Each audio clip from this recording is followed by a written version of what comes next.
자, 특강으로 우리 JPA라는 걸 한번 구경을 해봅시다. 자, 우선은 용어부터 좀 여러분 알고 갈 건데, 용어, ORM이라는 용어가 이제 나와요. 제가 여태까지 좀 쓰고 있었는데, 오브젝트 릴레이션 매핑의 줄임말입니다.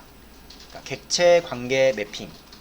그러니까 데이터베이스 조회한 DB의 데이터랑 그 다음에 매핑을 시키는데 자바의 오브젝트랑 연결하는 거. 자, 이런 거를 ORM 한다라고 처리를 해요. 그러니까 마이바티스에서도 조회한 결과 자바 쪽에다가 ORM 시키려면 자동으로 들어가는 것도 있지만, 우리가 이제 뭐 리절트 맵 같은 거 이용해 가지고 직접 명시하거나 그랬었죠. 그래서 ORM이라는 거는 바로 이거예요. DB 데이터베이스를 자바에다가 매핑을 한다. 자, 그 다음에 이제 persistent framework라는 게 하나 나옵니다. persistent framework, 영속성 프레임워크라고 하는데, 요 persistent framework는 이제 애플리케이션이랑 데이터베이스랑 상호작용을 통해서 중간에 연결해주는 라이브러리들, 이런 애들을 persistent framework라고 그래요. 자, 우리 다이렉트하게 연결하는 거 있었어요. connection, 그쵸? 그 다음에 prepare statement, 다이렉트하게 연결하는 게 이제 있고, 요런 것들을 기반으로 만들어진 다양한 이제 라이브러리들, 요런 애들이 이제 persistent framework라고 할 수 있어요. 대표적으로 두 개 정도가 있습니다. 첫 번째가 우리 여태까지 이제 공부했었던 마이바티스라는 거. 자, 마이바티스 아직도 여러분 현역입니다. 비교해주는 건데 한번 그냥 보기만 합시다. 이제 마이바티스 같은 경우는 SQL 매퍼라는 걸 하나 사용을 했죠. SQL 매퍼. 그래서 각각 우리가 SQL들을 이제 적었어요. 그래서 뭐 DB에 따라서 SQL 문법이 조금 이제 달라지고, 이렇게 되면은 DB에 이제 종속적이다라고 말할 수 있어요. 자, JPA라는 거는 이 ORM 작업을 하게 돼요. 그러니까 자바 데이터 연결해주는 작업을 하게 되는데, 아주 이제 좋은 내용이 하나 있어요. SQL 쿼리 구문 작성을 하지 않아요. 쿼리 구문 작성이 없다. 자, 이러다 보니까 데이터베이스에 여러분 종속적이지가 않아요. 자바 문법으로 우리가 이거를 쓰게 되면은 데이터베이스 종속적이지 않고 바로 그냥 데이터베이스를 대신해서 실행을 해주는 거예요. 마이바티스 같은 경우는 이제 마이바티스 프레임워크를 사용을 했었죠. 그래서 마이바티스 뭐 팩토리 빈 같은 거 하나 만들어서 거기 설정해서 대신 사용하게끔. 자, JPA는 똑같은 걸로 구현체 뭐 하이버네이트, 뭐 이클립스, 린트 이런 애들이 있어요. 자, 근데 뭐 아직 뭔 말인지는 잘 모르겠어요. 비교를 하자면은 뭐 이렇게 된다라는 거예요. 그래서 이제 persistent framework라는 뭐 용어 정도만 우리가 한번 확인을 해두면 될 것 같고, 그러면 이제 JPA라는 게 뭐냐? 첫 번째 줄만 읽어봐요. SQL 작성하지 않고 SQL문을 실행시키는 API입니다. 쉽게 말해서. 야, 그러면 이제 여러분은 아마 좋아하겠지. SQL을 몰라도 이걸 쓸 수 있다고? 자, 근데 경험해보면 알겠지만 실제 여러분 SQL을 모르면은 쓰지 못하고요. 그걸 알고 있다라는 가정하에 자바로 만들어 놓은 거예요. 자, 그 다음에 나중에 복잡해지는 SQL 구문에 들어가면은 실제 다 써야 돼요. 다 써야 되는데 문법은 더 저 하늘로 갑니다, 이제. 그래서 일단은 SQL 작성은 없지만 나중에는 생길 거다. 이렇게 좀 알아두면 되고. 자, JPA라는 거는 자바 persistent API의 약자예요. 영속성 프레임워크인데 API다. 그래서 자바 어플리케이션에서 관계형 데이터베이스 연결해주는 작업을 처리하는 그런 이제 API라고 볼 수가 있겠어요. 여러분이 뭐 어디를 찾아보든 또는 이제 어떤 공부를 하게 되든 이 영속성이라는 단어가 나오는데, 왜 이게 나오는지 조금 이따 설명을 좀 해드릴게요. 자, 이 영속성이라는 단어는 뭐 요런 거예요. 데이터베이스가 종료되더라도 영구히 이 값을 저장할 수 있는 환경, 그러니까 어떤 그 환경 안에다가 영구히 저장할 수 있는 그런 이제 어떤 제공되는 것을 하나 준다라는 거야. 이 처음에 좀 이해하기가 좀 어려워요. 이 JPA라는 거는 실제로는 여러분 아무것도 아니에요. 실제로는 아무것도 아니고 말 그대로 그냥 인터페이스입니다. 인터페이스. 개발자가 요 인터페이스를 작성을 하면은 요 인터페이스 모형에 맞춰서 이거의 구현체라는 걸 하나 만들어줘요.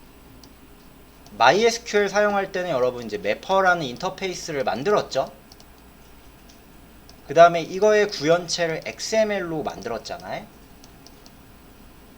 맞죠? 매퍼 인터페이스 만들고 이거의 구현체 만들고.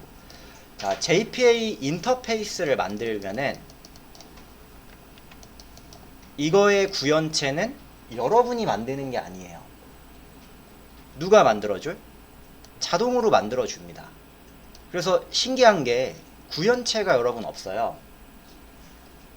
그럼 인터페이스만 딱 호출되면 이 자동으로 만들어지는 구현체를 자동으로 만들어서 JPA가 대신해서 SQL문을 실행을 시켜줘요. 자, 얘가 없다라는 거야, 구현체가. 자, 그러면 실제로 이 구현체는 누가 만들어서 누가 동작되게 되냐? 이 구현체를 우리가 하이버네이트라고 불러요. 자, 일단 용어 자체가 좀 생소하고 어려운데 뭐가 뭐고 뭐가 뭐다는 알고 있어야 돼요. 자, JPA라고 하면 항상 따라다니는 애가 있어요. 하이버네이트. 자, 이 하이버네이트는 뭐예요? JPA 인터페이스의 구현체예요. 자, 요거는 개발자가 만드는 게 아니라 누가 해준다? 이 친구가 자동으로 만들어줍니다. 구현체를. 인터페이스에 작성하는 내용들을 보고. 자, 그러면 이제 이 하이버네이트라는 게 뭐냐? 아, JPA의 구현체라고도 부릅니다. JPA 구현체 중에 하나고, 내부적으로는 하이버네이트 안에 내부적으로 JDBC API가 동작을 하고 있어요. 그러니까 하이버네이트는 뭘로 만들어져 있다 이거야. 커넥션 컨, 프리페어 스테이트먼트, 그 다음에 리절트 셋 이용해 가지고 만들어져 있다 이거예요. 자, 단지 우리가 요거를 적지 않을 뿐, 개발자가 직접 SQL을 작성하지만 않을 뿐, 요 안에는 JDBC가 동작을 하고 있다 이겁니다. 자, 하이버네이트는 여러분 그래서 구현체이기 때문에 꼭 하이버네이트만 쓴다 이건 또 아닙니다. 그러니까 JPA의 대표 구현체가 우리 하이버네이트인 거지. JPA라는 이제 인터페이스를 만들어서 구현체는 다른 거를 쓸 수도 있어요. 자, 실행 모형을 보면은 동작이 이제 이렇게 됩니다. 어플리케이션이 JPA 이제 인터페이스를 호출하게 되면은 JPA가 요 구현체 하이버네이트를 구성을 해줘요.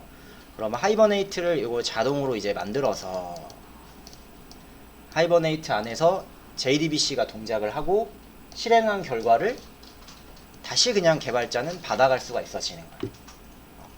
자, 뭐가 그냥 자동에 그림상으로는 이제 이렇게 생겼지만 요 밑에 다 자동으로 이제 해준다는 거죠. 개발자가 요것만 만들어서 전달을 하면은 되는 겁니다. 이제 그림으로 보면 이제 사실 이런 그림이 나가는데 그냥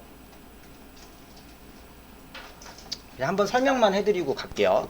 요거는 이제 나중에 여러분이 조금 더 그 내용이 궁금해지고 어떻게 돌아가는지 그 근본적인 내용이 궁금해지면은 한번 다시 와가지고 좀 읽어보세요.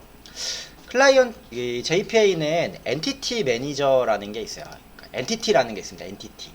자, 이 엔티티는 데이터베이스 테이블과 매핑될 수 있는 우리 자바 클래스를 엔티티라고 불러요. 엔티티를 관리하는 영구히 저장되는 환경이라고 해서 영속성 컨텍스트라고 부릅니다. 엔티티들을 전역적으로 관리하는 영구 저장소. 자바가 관리를 해요. 자, 엔티티 매니저라는 클래스가 요 영속성 컨텍스트에 저장될 수 있는 이제 엔티티들을 담당하고 관리하는 작업을 합니다. 자, 엔티티 매니저라는 거는 뭐냐? 퍼시스턴스 컨텍스트, 그러니까 영구히 저장되는 환경에 엔티티가 기록되고 사용되는 것을 전체 관리해주는 관리자라고 보면 돼요. 관리자, 전역 관리자. 그러니까 MySQL이라고 보면은 이제 팩토리 메서드 빈이라고 좀 볼 수가 있겠어요. 팩토리 메서드 빈. 자, 그다음에 이제 엔티티 매니저 팩토리라는 것도 있는데, 요거는 이제 조금 더 이제 엔티티 매니저보다 상급 관리자라고 생각을 하면 돼요. 그래서 이 친구가 실제 막 눈에 이렇게 보이거나 그러진 않는단 말이야. 우리가 직접 하나씩 막 끄집어내 가지고 보는 게 아닌 이상은.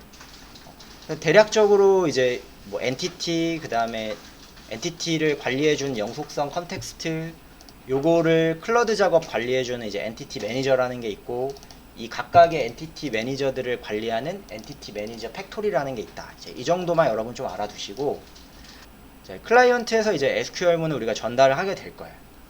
그러면 엔티티 매니저가 개발자가 만들어 놓은 이 엔티티를 이 영속성 컨텍스트에서 관리를 합니다. 여기다가 잘 기록을 해 놓는 거예요. 그 다음에 얘를 통해 가지고 우리 하이버네이트가 DB에 연결 작업을 하고 SQL을 쏴주고, 다시 이제 반환받을 때고 여기에 기록되어 있는 걸 호출시켜서 다시 조회해서 갖고 나오고, 이런 작업을 하게 된다라는 겁니다. 간단 정리. 스프링에서는 그럼 이제 어떻게 나오냐면은 이제 이런 모형으로 여러분 나옵니다. 자, 이제 마이바티스를 여러분 뜯어내야겠죠. 마이바티스 대신해서 JPA 인터페이스라는 게 하나 나오게 되고요. 그 다음에 구현체는 없어요. 자, 구현체는 없는데 우리 개발자가 엔티티라는 걸 만들어서 JPA 인터페이스로 넘겨주면은, 아까 뭐라 그랬어? 요거를 구현하는 하이버네이트가 만들어진다 그랬죠?